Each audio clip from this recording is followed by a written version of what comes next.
서울국제 불교박람회는 20만 명 갔습니다. 더 많이 갔죠? 네. 불교신도 아니에요. 여기 간 사람들 절반 이상이 종교가 없습니다. 블랙핑크의 제니가 그 솔로로 한 곡 중에 2곡이 불교의 노래입니다. 그럼 불교 신자 아니에요. 그냥 그 코드가 맞는 거예요. 불교가 지금 10대, 20대 우리나라뿐이 아니고 코드가 왜 자꾸 맞느냐?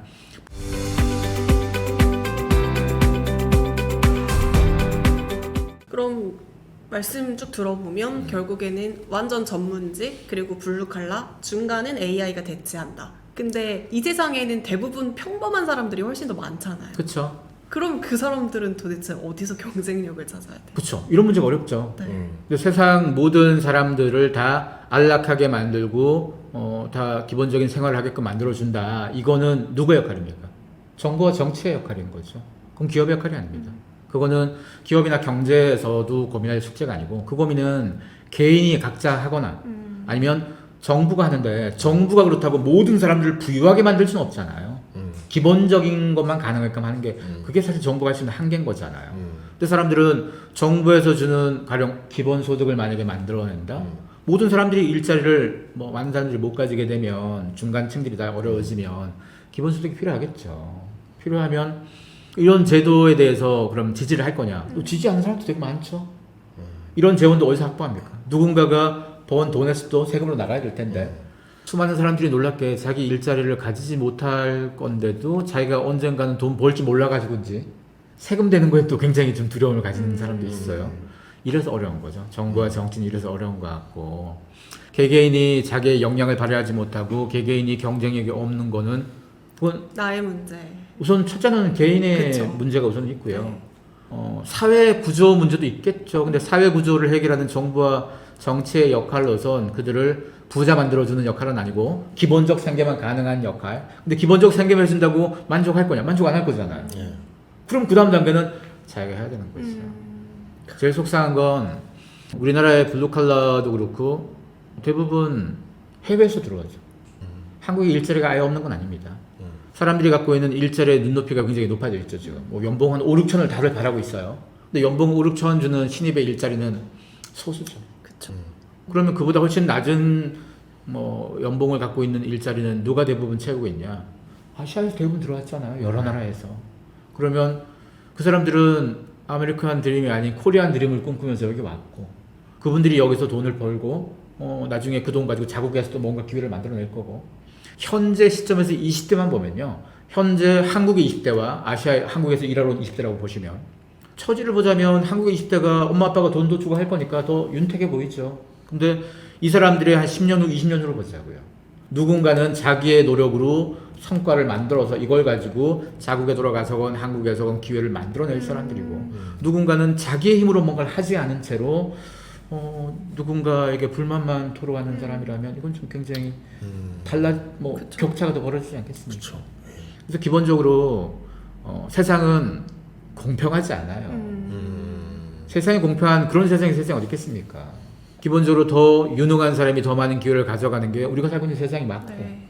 이런 세상에서 우리 모두가 더 많은 기회를 가져가고자 애 쓰는 것도 맞고 근데 애를 쓰지 않은 채 더 좋은 기회를 날로 먹을 수는 없잖아요. 맞아요.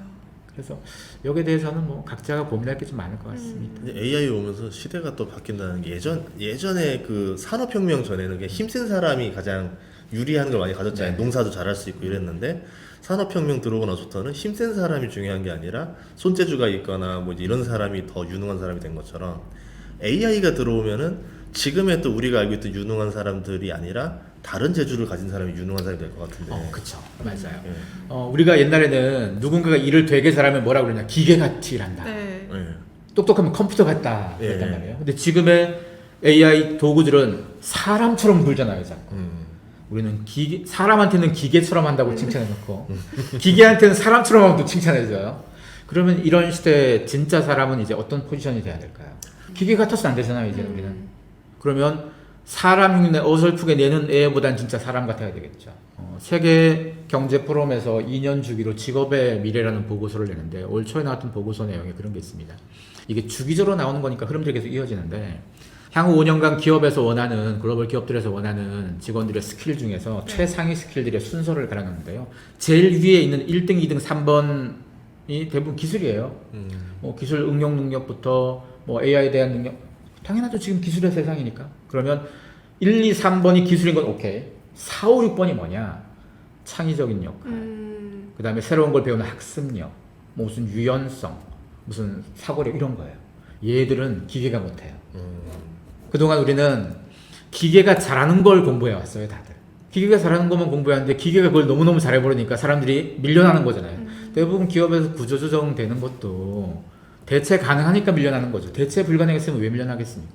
근데 우리는 대체 가능한 걸 그동안 계속 좋은 스펙이라고 생각해서 배워왔는데 상황이 바뀌었으면 이제는 대체 불가능한 영역에 공부도 필요할 거고 뭐 뭔가 스킬이 필요하겠죠. 네. 그러면 대학도 교육이 바뀌어야 될 거고 많은 게 다 바뀌어야 될 텐데 여전히 안 바뀌고 있잖아요.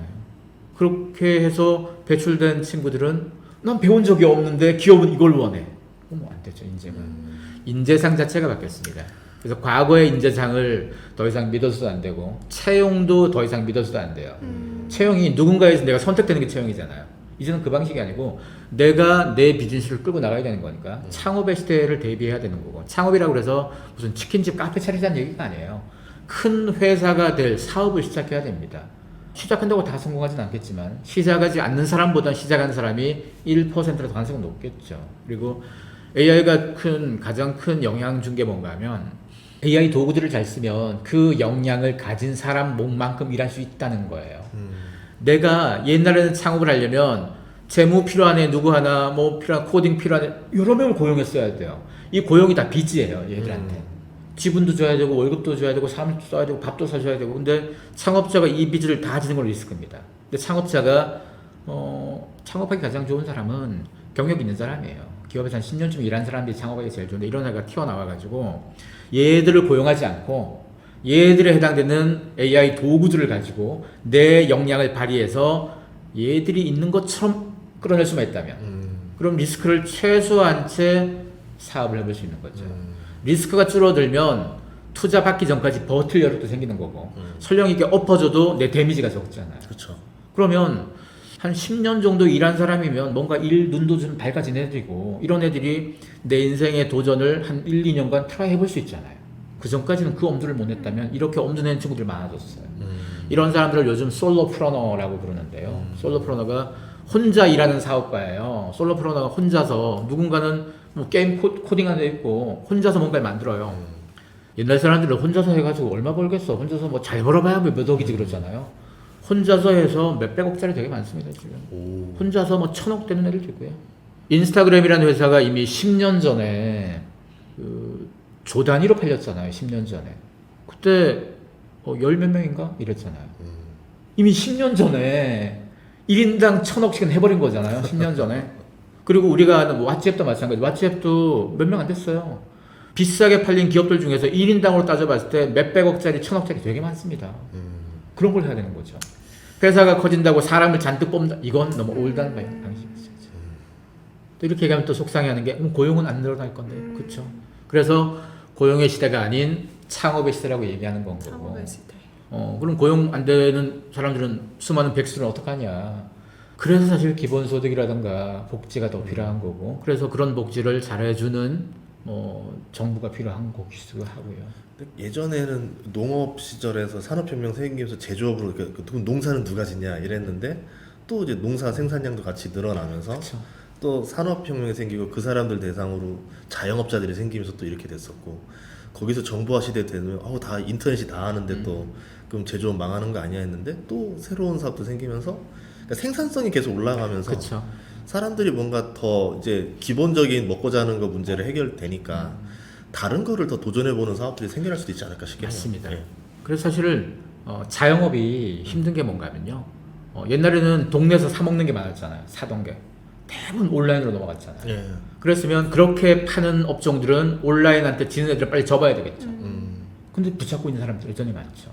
그리고 사람들 요즘 술 잘 안 먹죠. 회식 안 하죠. 맞아요. 그러면 술 장사는 더 이상 안 망해가 아니고 술 장사 많이 망합니다. 주류 업계 술 수업이 계속 줄고 있어요. 그러면 접어야 되겠죠, 그것도. 지금에 맞는 거. 제가 계속 경험 사치를 강조했잖아요. 그러면 경험을 충분히 잘 시켜줄 수 있는 공간들은 수요 계속 늘어난다는 건 거고 우리나라에서 그 도서 전시회도 그렇고 국제도서전 15만 명 갔습니다. 왜 15만 명이 갔느냐? 15만 장밖에 없어요 티켓이. 총량이 15만 장에서 15만 명 간 거야. 와. 16만 장에서 16만 장 갔겠죠. 엄청 많이 왔네요. 엄청 많이 갔죠. 3일 동안. 서울 국제 불교 박람회는 20만 명 갔습니다. 더 많이 갔죠. 네. 불교신도 아니에요. 여기 간 사람들 절반 이상이 종교가 없습니다. 네. 블랙핑크의 제니가 그 솔로로 한 곡 중에 2곡이 불교의 노래입니다. 오. 그 중에 젠이라는 노래가 있는데 젠이 우리가 선불교하는 선 있잖아 선. 선불교의 선이 일본을 통해서 미국으로 건너 그게 발음이 젠이 된 거거든요. 제니는 이름 자체에 이미 젠을 달고 있잖아요. 이름 자체. 그러니까 자연스럽게 불교 코드를 가지고 음악을 만들었는데 그럼 불교 신자 아니에요. 그냥 그 코드가 맞는 거예요. 불교가 지금 10대, 20대 우리나라뿐이 아니고 코드가 왜 자꾸 맞느냐? 불교는 포용성이 굉장히 강해요. 맞아요.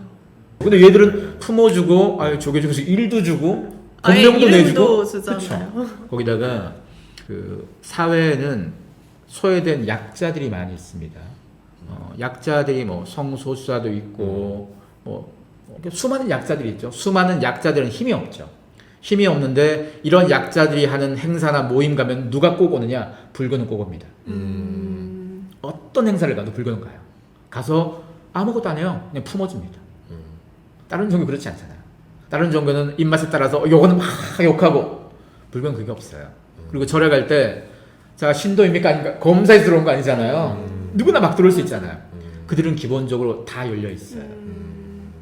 그 어떤 종교가 이렇게 여러 군데 없잖아요. 그러다 보니까 자연스럽게 종교 중에서도 불교는 종교의 느낌보다 문화의 느낌이 훨씬 나요. 그리고 마인드풀리스라는 거 있잖아요. 네. 명상. 마인드풀리스의 출발이 선불교에서 시작된 거예요. 그러니까 일본을 거쳐서 들어간 불교가 미국으로 건너가서 샌프란시스코로 들어가서 샌프란시스코에서 확산된 게 바로 명상이고 스티브 잡스도 옛날에 거기에 침투했던 사람이고 실리콘밸리에서 명상도 되게 좋아하잖아요. 마인드풀리스. 자연스럽게 문화적 코드가 연결된 거예요. 거기다가 국립중앙박물관 많이 가죠. 국립중앙박물관이 전 세계적으로 따져봐도요. 전 세계 사람들이 제일 많이 가는 박물관이 어딜까요? 우선 루브르. 루브르 상위권 들어가겠죠. 그 다음에 영국 박물관. 대형 박물관. 그렇죠. 상위권 들어가겠죠. 근데 여기는 전 세계에서 관광 오지 않겠습니까? 네. 얘들이 뭐 1, 2등, 3등 들어가요. 한국의 국립중앙박물관이 한 4등, 5등쯤 합니다.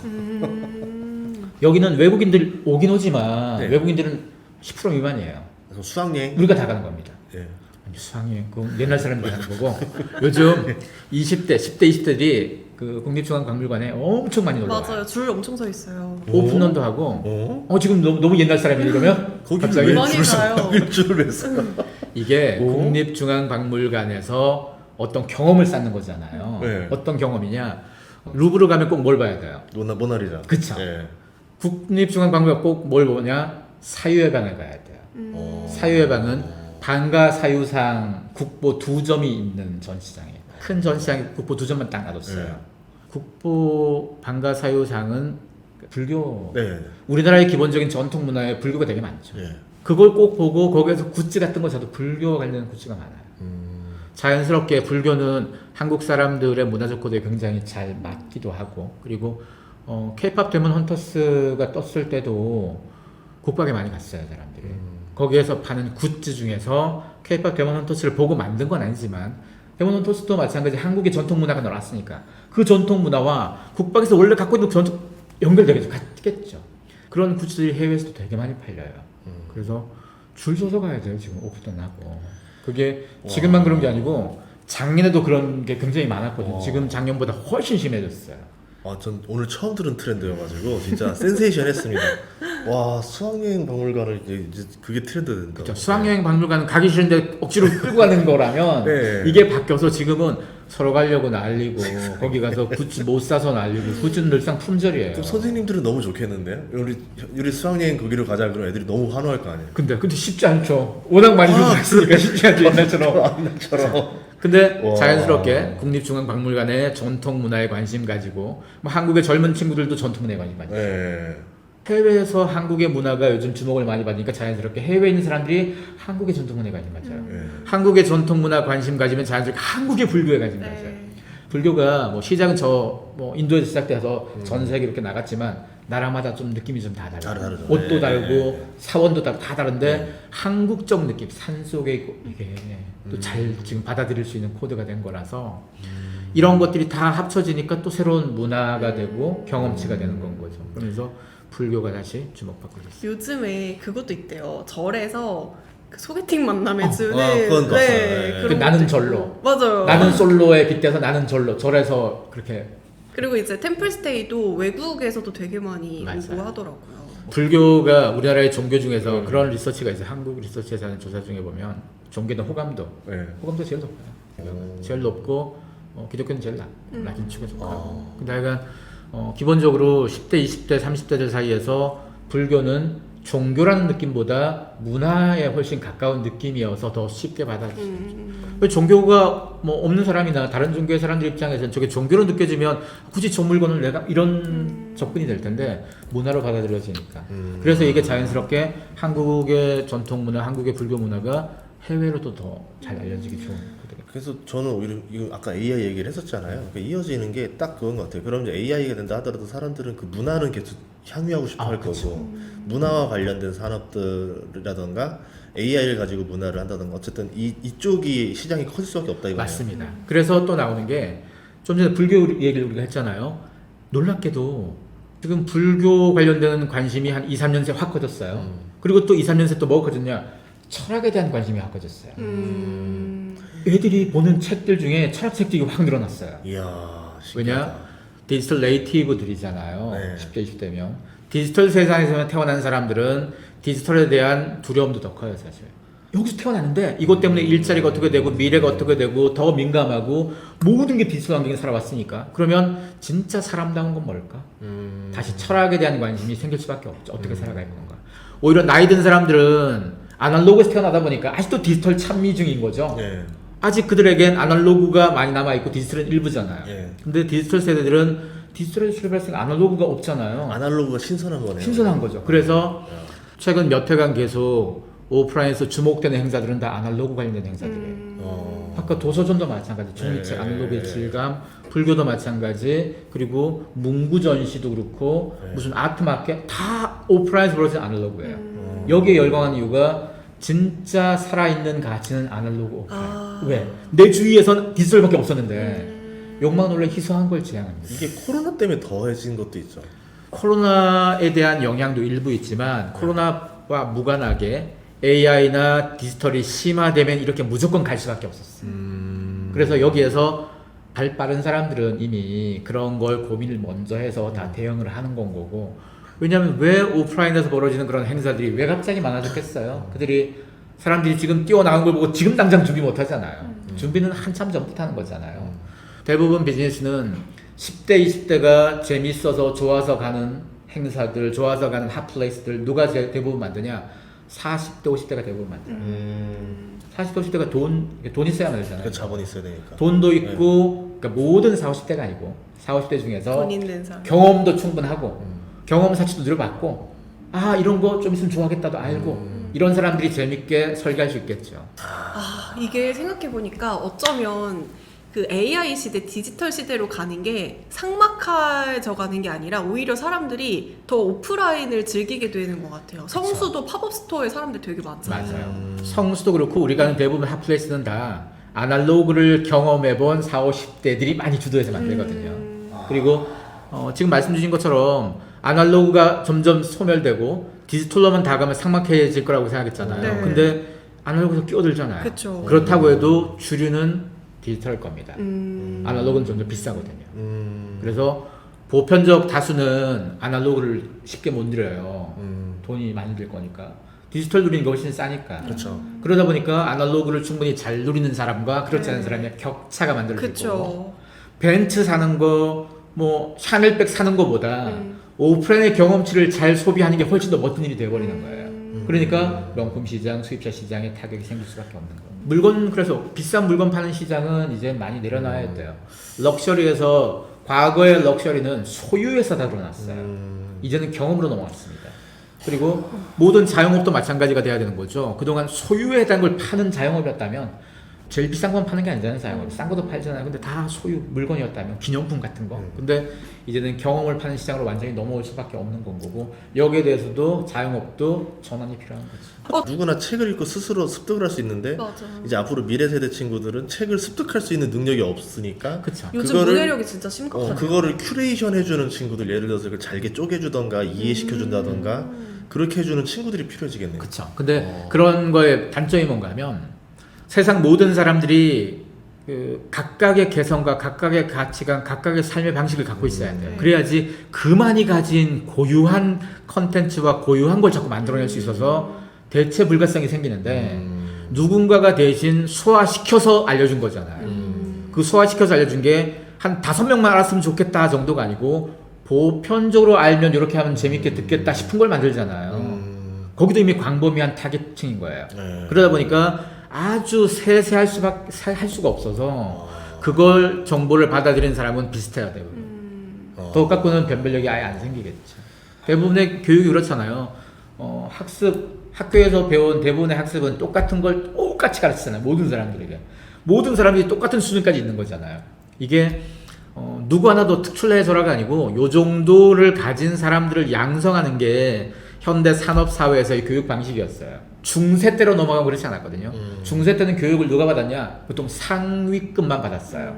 귀족 자제들만 주로 받다 보니까 학교에서 배우는 거에 뭐 천문학부터 철학부터 리더십, 글쓰기 이런 거 위주로 배웠어요. 근데 현대 사회가 되니까 당장 빨리 배출시켜서 얘들이 산업 현장에 들어가야 되니까 거기서 필요한 실용적 학문 위주로 배운 거예요.